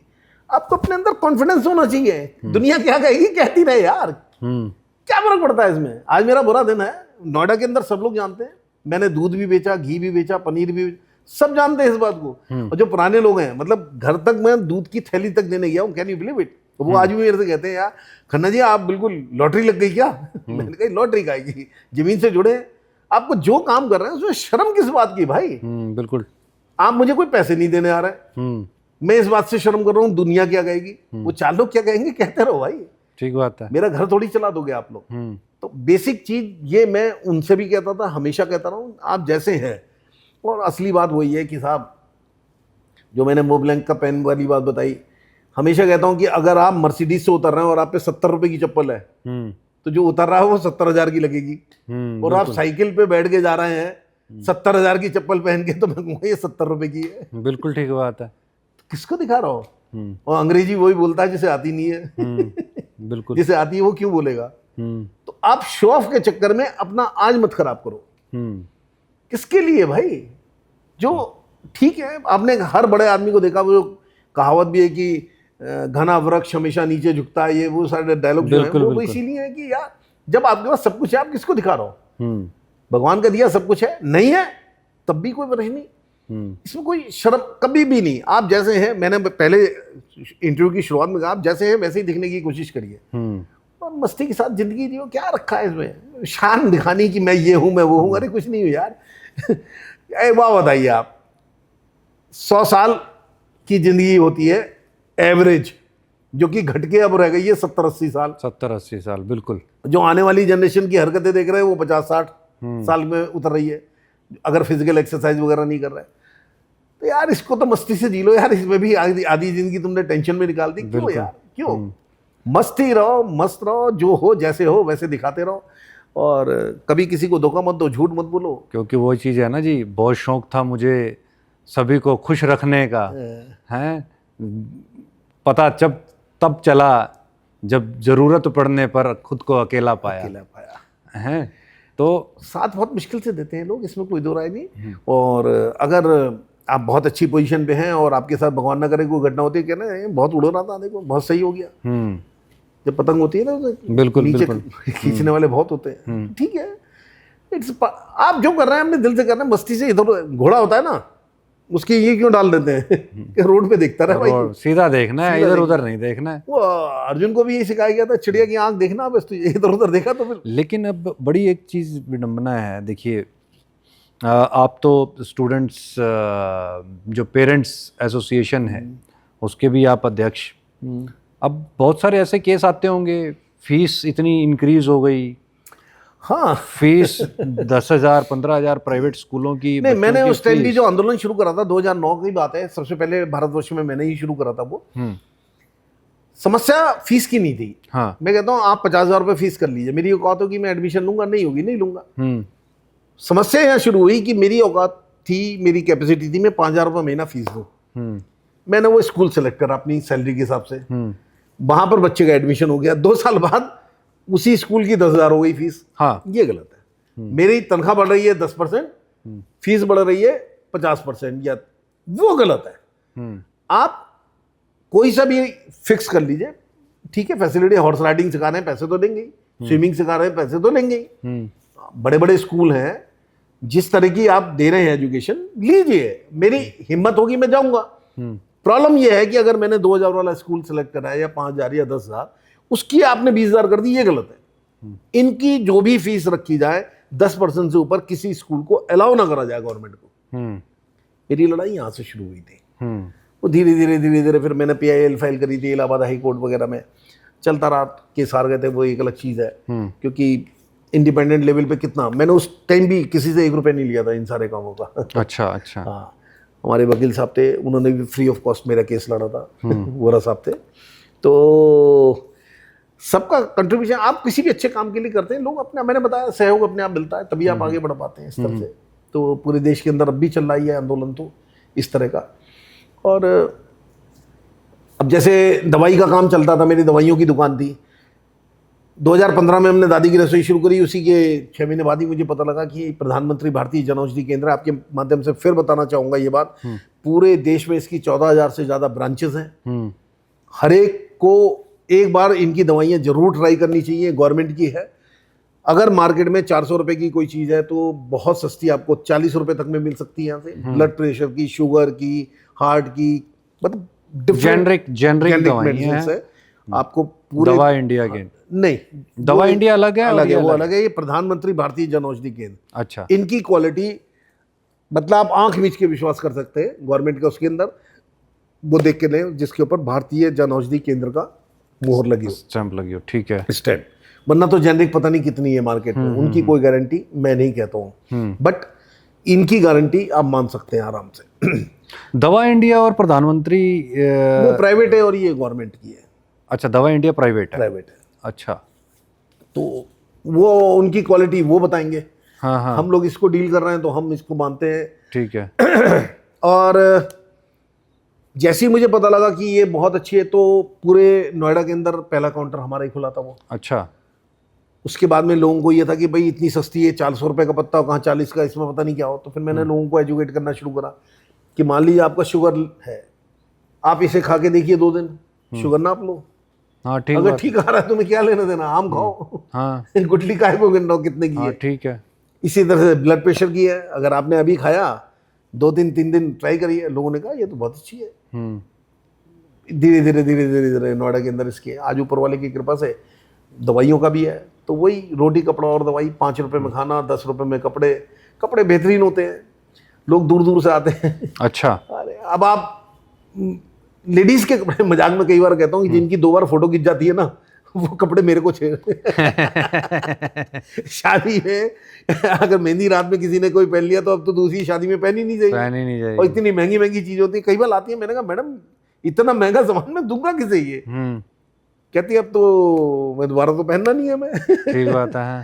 तो इस बहाने बहुत अच्छे अच्छे कपड़े आते हैं, तो लेडीज वगैरह को हरिजन बस्ती वगैरह से अच्छे। सबसे बड़ी चीज़ क्या है, ये कपड़े के साथ भी आप देखिए, आप अगर आप अपने ड्राइवर को या मेट को आपने कोई साड़ी दे दी या कोई कपड़ा दे दिया, अपना सूट दे दिया ड्राइवर को, आपने उसे चॉइस नहीं दी।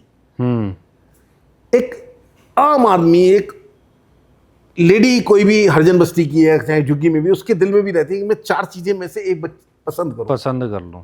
वो चीज हमारे यहाँ मिलती है, हम चॉइस बेचते हैं 10 रुपए में। कपड़े तो एक अलग चीज रही है, अच्छा है बुरा है जैसा भी है, लेकिन जो चॉइस मिल रही है उसे, उसके चेहरे का सेटिस्फेक्शन देख लीजिए। बच्चे को साथ लाती है एक हरिजन बस्ती से, पहना के देख रही है, तो मैं दूर से देखता हूँ, सबको कहता हूँ, मैंने कहा ये है कमाई। कपड़ा नहीं है, कपड़ा तो उसे कहीं से भी मिल जाएगा, कोई भी दे देगा, लेकिन जब वो पहना रही है, उसको शौक आ रहा है। हम और आप मॉल में जाते हैं, अपने बच्चे को कैसा लग रहा है मेरा, वहाँ चॉइस दिलवाते हैं। वो चॉइस होती है, उसको अपनी मर्जी का देख रही है, साड़ी पहन के देख रही है कैसा लग रहा है। तो उसके ये छोटी बात है ना, जब आप करते हैं ना चीजें, तब आपको इन चीजों में मजा आने लगता है। आपको लगता है कि मैं क्या कर रहा हूँ, क्या कर रहा था, हम तो कपड़े देने की सोची थी, मिल क्या रहा है उसके बदले। तो ये छोटी छोटी सी बातें वहां पर अच्छी लगती है। और ये कलेक्टिव एक उसके साथ में अकेला तो कुछ भी नहीं होगा। हाँ राइट, क्योंकि सभी का इसमें सहयोग आया, तभी वो एक कलेक्टिव जो है वो चॉइस बनी कि भाई अब चॉइस के मैं तो एक बानक रह गया, मैं तो दाल चावल वाला हूँ। बाकी जितना भी आप सब देख रहे हैं, ये सबका सहयोग है।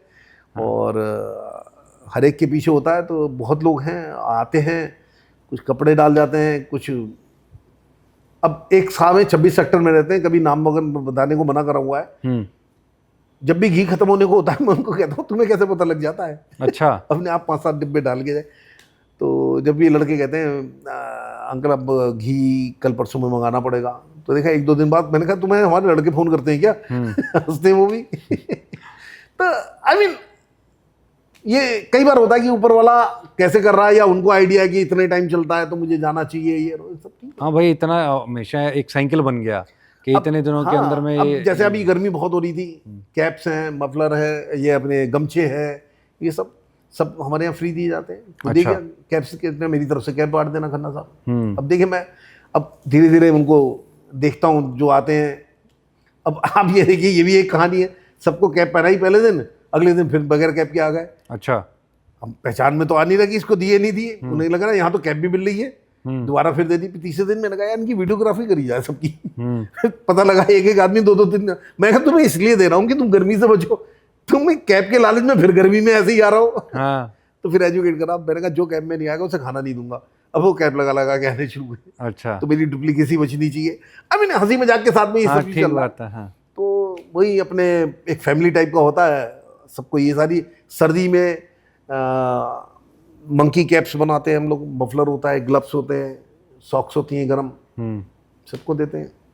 नहीं मैं थोड़ी दे रहा हूँ, कोई भी आके कहना है सॉक्स मेरी तरफ से बांट दीजिएगा, ये मेरी तरफ से चलता है। मैंने बताया ना, आप अच्छा काम कर रहे हैं, दिल से अच्छा कर रहे हैं, ट्रांसपेरेंसी के साथ में कर रहे हैं। लेकिन अभी एक चीज और आ रही है, जैसे अभी आपने कपड़ों की बात कही, मैं अभी कहीं एक ज्योतिष को सुन रहा था। ज्योतिष कहता कि भाई आप अपने पुराने कपड़े अगर किसी को दे रहे हो, ठीक है, तो आप अपने शुक्र को कमजोर कर रहे हो। हमने तो पुराने ही पहने हमने और आपने उसे ज्योतिषी से कहना, क्योंकि हमारे चाचा के लड़कों के कपड़े हमारे ही आते थे। हाँ, तो क्या आपको लगता है, नहीं, ये एक जनरल प्रोस्पेक्ट में जानना चाह रहा हूँ कि इस तरीके की जो बातें, जो मिथ बाजार के अंदर में फैलाते हैं लोग, नहीं, ठीक है जी, चंद क्योंकि ये तो उनकी कमाई का एक जरिया है कि भाई उन्होंने तो ज्योतिषाचार्य करना है। लेकिन आजकल देख रहे हैं कि इस चीज तरह की बहुत सारी चीज़ें, ठीक है जी, आपको यूट्यूब पे, रील्स पे सब सोच के रही है। अरे हमारे जमाने में जो बड़े बच्चों के कपड़े होते थे हम ही पहनते थे। हाँ, किसके नहीं पहने। मेरी सिस्टर है, उसके लड़के के कपड़े मैं जब वो नए लगे आती थी ना, मैं कहा जरा ढंग से, क्योंकि इसे मैंने यूज करना है। तो उसको मैं डांटता था अपने भांजे को, मैंने कहा ये कपड़ा मेरे पास ही आना है अगले साल तेरा छोटा होने के बाद। ठीक है। तो इसमें कोई शर्म की बात ही नहीं है। भाई इतने 10-10 हज़ार 5-5 हज़ार के कपड़े ले रहे हो यार तुम, यार इतने महंगे कपड़े हैं, इतने बढ़िया बढ़िया खिलौने हैं। हाँ ये सब भी हमारे यहाँ आते हैं।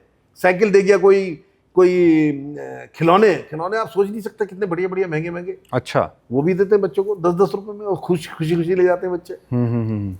तो ये सब नहीं, कपड़े देने चाहिए, किसी के काम आने चाहिए इधर उधर। अच्छा एक बात बताइए, ज्योतिष महाराज से पूछने वाली बात है कि कपड़े देने से बर्तन लेने में शुक्र कमजोर नहीं होते। हाँ, पहले हम कपड़े देके बर्तन लिया करते थे बिल्कुल।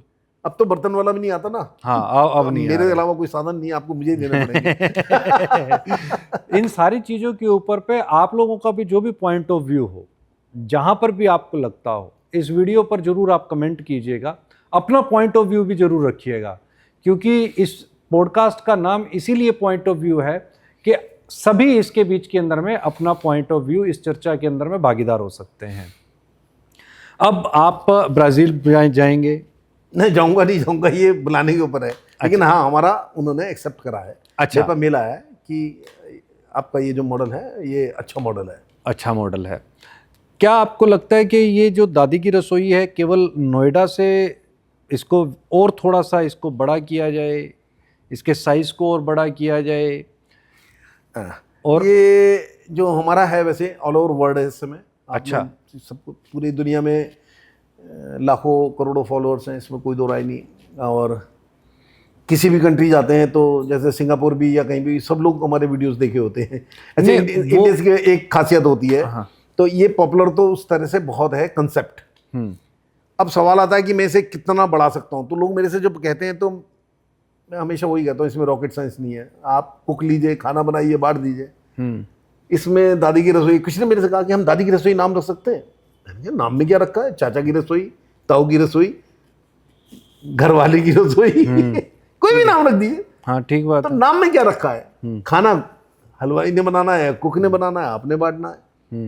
इसमें मतलब अनूप खन्ना का रोल नहीं है, मेरा मानना है।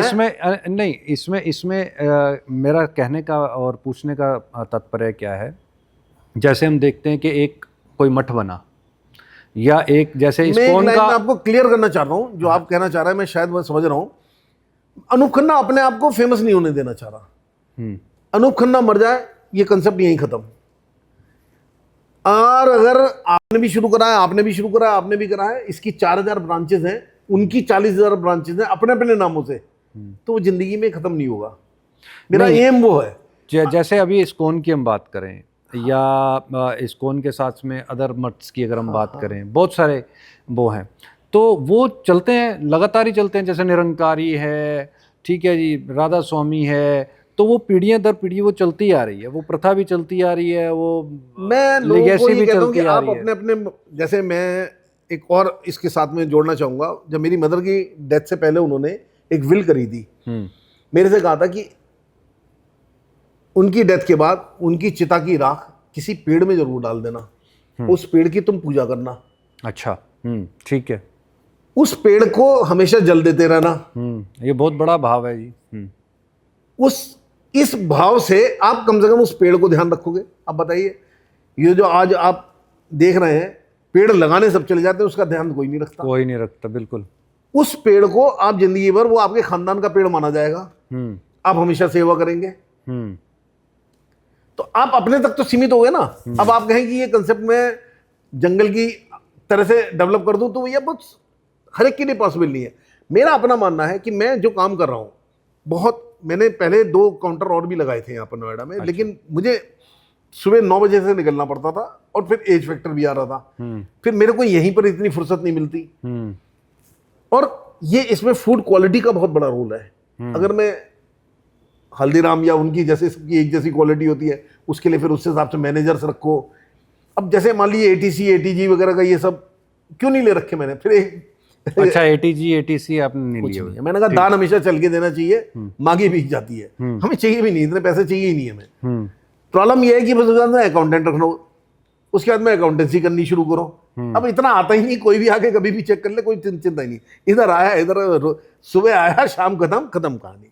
कोई भी आ जाए, हमें कोई चिंता नहीं है। मतलब हम उतना कमाने की सोच ही नहीं रहे इसमें, हाँ ठीक बात है। जितना है। अब एसी आउटलेट खोला था मैंने यहाँ पर अपना, 5 रुपए का पहला एसी आउटलेट था। अच्छा। हाँ, कोरोना के बाद में अंदर ही बैठ के एसी के अंदर सबको टीवी शीवी सब लगा दिया, लेकिन उसमें थोड़ा सा एसी और टीवी बंद करना पड़ा कि लोग 12 बजे बैठते थे, 2 बजे तक निकलते नहीं थे। तो फिर मेरे को बाहर जो है कूलर वूलर लगवाने पड़े। मेरे का यार ये तो आप मुसीबत हो गई है। हाँ। तो ठीक है, एक्सपीरियंस है, लेकिन मेरा अपना मानना था उन्हें कंफर्ट जोन पूरा मिलना चाहिए। हाँ।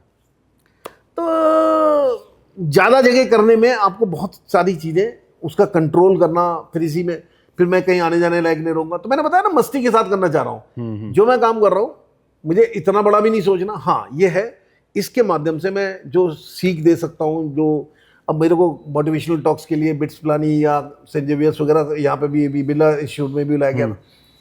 तो वहाँ जाके जब एक्सपीरियंस शेयर करते हैं बच्चे, बिल्कुल अपने जब आते हैं, वही जो आपने जिज्ञासा वर्ड यूज़ करा था कि उनके अंदर रहती है, अंदर से बिल्कुल किया, अंकल आप कैसे करते हैं, हमें भी यार जब हमारी उम्र में आओगे ना तो ये सोचना कि एक बुढ़ा आदमी ये काम करता था तो हमें भी करना चाहिए।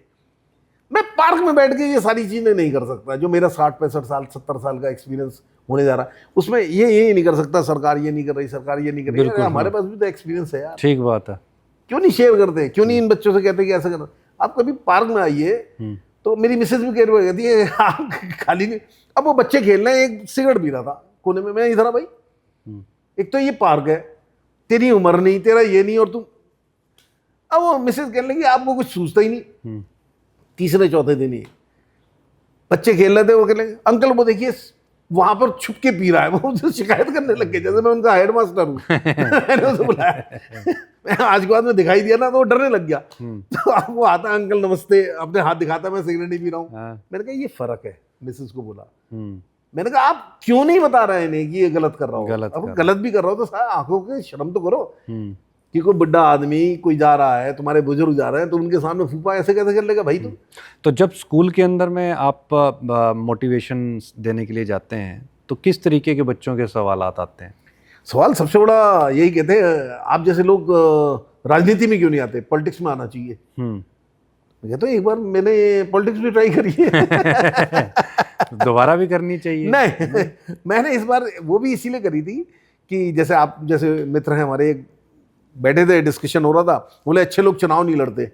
अच्छे लोगों को वोट नहीं मिलते, सारा चुनावी जाति बिरादरी ये वो सब में इसमें बटा हुआ है। तो बातों बातों में निकली, मैंने कहा चलो इस बार ट्रायल करते हैं। आपको लगता है कि मैंने कुछ अच्छे काम करे, स्कूल की लड़ाई लगी, फीस की लड़ाई लड़ी, ये स्पोर्ट्स के लिए मैंने इतना करा है, स्टेडियम में करा है, और ये रोटी कपड़ा और दवाई सब कुछ कर रहा हूँ। ठीक है जी। तो 2012 में एमएलए के लिए नॉमिनेशन कर दिया। तो उस टाइम कई लोगों ने कहा, मैंने कहा हारने के लिए लड़ रहे हैं, लोगों को बताना चाहिए कि ऐसे लोग भी हारते हैं। तो सबने मेरे से पूछा कि हारने के लिए कौन चुनाव लड़ता है। तो मैंने कहा 1857 की जब क्रांति हुई थी तो सारे क्रांतिकारियों को पता था कि हमारे को शहादत देनी है, आज़ादी नहीं मिलेगी। आज़ादी मिली 100 साल बाद। मैं क्रांति की शुरुआत कर रहा हूँ भाई। अच्छे लोगों को कितने वोट मिल सकते हैं, नहीं मिलते, इसका ट्रायल है। ठीक बात। 1000 से नीचे वोट थे। अच्छा।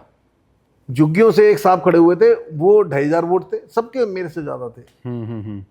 तो पंजाबी एसोसिएशन के तो आप भी प्रधान हो। मैं पंजाबी खत्री समाज का भी अध्यक्ष हूँ। लेकिन मैंने तो उस लेवल पे नहीं, मैं उस लेवल पे लड़ा ही नहीं, मैं जाति बिरादरी की लेवल पे लड़ा ही नहीं था चुनाव। मैं सिर्फ यही देखने के लिए लड़ा था कि आप अच्छे काम कर रहे हैं। आज की डेट में भी 500 आदमी रोज खाता है, मान लीजिए 15,000 लोग हैं, उसमें से आधे वोटर होंगे, लेकिन आप चुनाव में खड़े हो जाएंगे, आपको 500 वोट मिले। तो आप राजनीति एक अलग ही चीज़ है।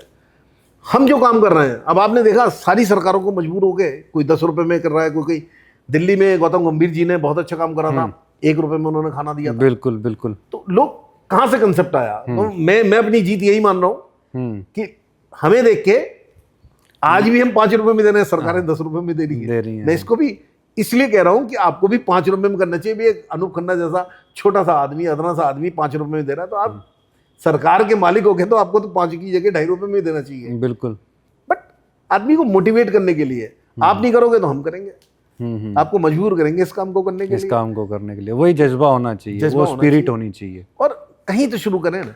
मेरा अपना मानना है कि 5 घर इधर और 5 घर इधर, पूरा देश तो सुधार नहीं सकता मैं। अगर मैंने और आपने, हर आदमी ने 5-5 घर भी सुधार दिए अपने आसपास के, पूरा देश सुधर जाएगा। हाँ, तो वो चेन चलती चली जाएगी। चेन चलती जाएगी।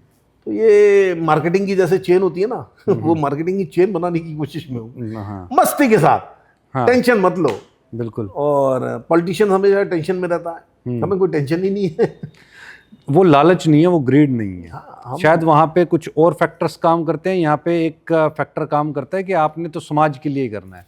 आपको सुन के बहुत अच्छा लगेगा, और मैं तो प्राउड फील करता हूँ इस बात को कि माननीय विधायक पंकज सिंह जी जो हमारे यहाँ से पहली बार जब चुने गए थे, तो उनका फोन आया मेरे पास कि काउंटिंग पे मैं नहीं जाना चाह रहा, मैं दादी की रसोई में खाना बांटना चाहता हूँ। अच्छा। किसी को नहीं बताया, और सीधे दादी की रसोई में आ गए, और वहाँ काउंटिंग में उनकी ढूंढ हुई कि भाई कहाँ गए, तो पता लगा वो तो दादी की रसोई में खाना बांट रहे हैं। उन्होंने वहाँ बांटते रहे, रिजल्ट के बारे में नहीं। जब उनका वहाँ पे लोगों ने बताया कि आप जीत गए, तो वहीं से उनका प्रोसेशन, पूरा जुलूस वगैरह, उनका विजयी जुलूस। अच्छा, दादी की रसोई से? दादी की रसोई से। तो उन्होंने क्या करा, बात इसकी नहीं है कि उनकी भावना की कदर कर रहा हूं मैं, कि उनको ये आया कि मुझे अपनी जिंदगी की विधायकी की शुरुआत एक नेक काम से करनी चाहिए, उसके लिए मुझे चुना। मुझे इसमें कोई प्राउड नहीं, उनके उस भाव की बात कर रहा हूं कि ये भाव अगर पहले दिन से किसी नेता के दिल में आ जाए तो ये बहुत बड़ी बात है। बिल्कुल, बहुत बड़ी बात है। और मुझे ये विश्वास है कि वो जितने भी अच्छे काम कर रहे हैं, तो ये उस भाव की वजह से हो रहा है। एक आदमी के अंदर भाव तो पैदा हुआ, ये मेरी बहुत बड़ी जीत है।